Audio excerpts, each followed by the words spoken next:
سوال یہ ہے کہ بوڑھی عورت کا کوڑا پھینکنے والا قصہ کی کیا حقیقت ہے؟ بوڑھی عورت کا معاذ اللہ نبی پاک صلی اللہ علیہ وآلہ وسلم کے مقدس و مبارک جسم پر کوڑا پھینکنے والا قصہ جھوٹا ہے، کسی تاریخ کی کتاب میں نہیں ہے، نہ ہی کسی حدیث کی کتاب میں ہے۔ اسی طرح مسجدوں میں ایک بات لکھی ہوتی ہے کہ نماز مومن کی معراج ہے، یہ بھی حدیث پاک نہیں ہے بلکہ کسی بزرگ کا قول ہے۔ لہٰذا کسی بھی جھوٹی بات کو نبی پاک صلی اللہ علیہ وآلہ وسلم کی طرف منسوب کرنے سے بچنا چاہیے۔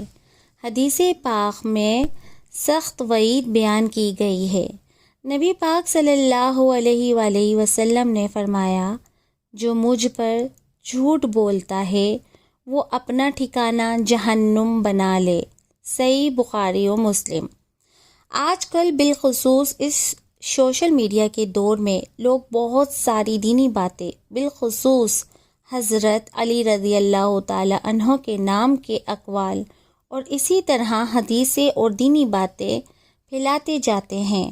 یاد رکھیں، اگر یہ سب درست ہیں اور آپ کے علم میں ہے یا آپ نے کسی اچھے عالم دین سے سنا یا پوچھا ہے، پھر تو اچھی بات ہے کہ دین کی باتیں پھیلانی چاہیے، ثواب ملتا ہے۔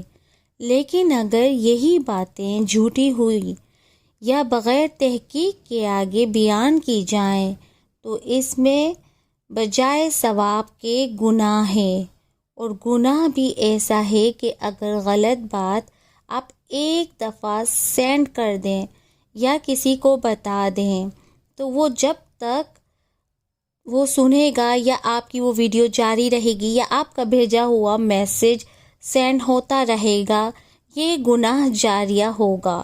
لہٰذا کوئی بھی جھوٹی بات آگے پہنچایا نہ کیا کریں یا آگے کسی کو بتایا نہ کیا کریں، اور سچی اور تحقیقی باتیں ضرور بتایا کریں اور ثواب کمائیں۔